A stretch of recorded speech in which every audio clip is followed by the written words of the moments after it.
بۆ ئەم ساڵیش کارگەی دۆشاوی ئاوەتەماتی هەڵەبجە دەستی بەکار کردوتەوە و تەماتی جوتیارانی هەڵەبجە و شارە زور و بەشێک لە ناوچەکانی هەرێم وەردەگرێت. کارگەکە سوود و قازانجی بۆ جوتیاران هەیە و یەکێکە لە هۆکارەکانی ساغبوونەوەی بەرەمی تەماتە لە ناوچەکەدا. ڕۆژانە لە سمێڵ عەدنان لە دهۆک هەروەها لە هەولێر بە تایبەتی تەماتی قوشتەپە ئێمە پێڵن قوشتەپەی زێڕین لەبەرەوە کە تەماتێکی زۆر جوان هەیە ڕۆژانەکە بار هەڵگرەکان تەماتەمان بۆ هێن ئیتر ڕۆژی وایە 100 تەن ڕۆژی وایە 150 تەن 125 75 تەن ئێمە تەماتە وەرگرین و لە جوتیارە بە ڕێزەکان و ئێمە لێرە ئەیکەن بە دۆشا و ئەو تەماتیان بۆ ساغکەینەوە. ئەمە یەک دووەمیەوە بە نسبەتی تێکردەکە با بڵێن ئەو دەستگایە کە هەمانە بۆ تێکردن کە بە تەکنۆلۆژیایشی نوێ بە سەردەمیانە هانیومانە ئەو دەستگایە خۆی ئەتوانی دەستکاری بکرێت لە کەمتینی 80 قوتوتێکە لە دقەیەکە ئەشتوانین 150 قوتوتێ بکە. جوتیارانی هەڵەبجە و شارە زۆر بە گرنگیەوە دەڕواننە کارگەکە و دەڵێن بوونی کارگە و پیشەسازی کشتتوکاڵی لە سنوورەکەدا پێویستە و لە ڕێگەیەوە دەتوانن بەروبوومەکانیانە ڕاج فرۆژ نەکەن.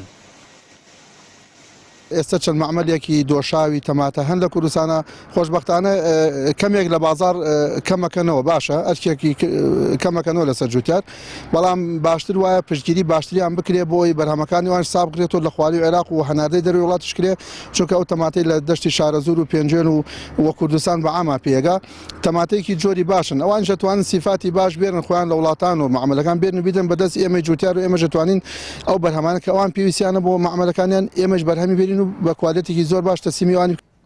بەڕێوەبەری کشتتوکاڵی هەڵەبجە دەڵێت لە ماوەی چەند ساڵی ڕابردوو پیشەسازی کشتتوکاڵی لە سنووری هەڵەبجە گەشەی کردووە و بەرەو پێشەوە ڕۆشتووە. ئەوە ئاشکرا دەکات لە ماوەی داهاتوودا پرۆژەی گەورەی پیشەسازی خۆراک کە بە یەکێک لە گەورەترین پرۆژە کشتتوکاڵەکاندا دەنرێت دەچێتە بواری جێبەجێکردنەوە.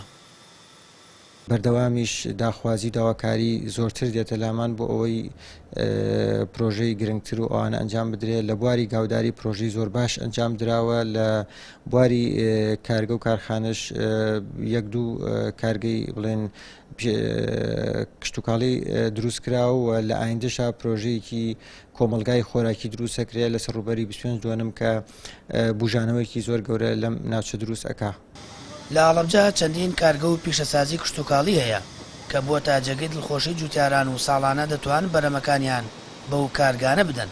یەکێک لە پیشەسازیە کشتتوکاڵەکانیش کارگەی ئاوەتەماتەی شارە زورە کە لە ئێستادا و لە ماوەی 1 ساعتدا زیاتر لە 4000 قوتو ئاوەتەماتە بەرەم دێنێت و ڕۆژانە کارگەکە دەتوانێت 150 تۆن تەماتەی جوتیاران وەربگرێت. هاوکات جوتیارانی ناوچەکە داواکارن زیاتر کار بکرێت بۆ پەرۆ پێشبردنی پیشەسازی کشتتوکاڵی و حکوومەت کاراسانی بۆ سەرمایەداران بکات، چونکە بوونی کارگە و پرۆژەی کشتتوکاڵی هۆکارێکی باشە بۆ بە بازاڕکردنی بەروبوومە کشتتوکاڵیەکانیان. سامان فەتاح، کەناڵی ئاسمانی پەیام، هەڵەبجە.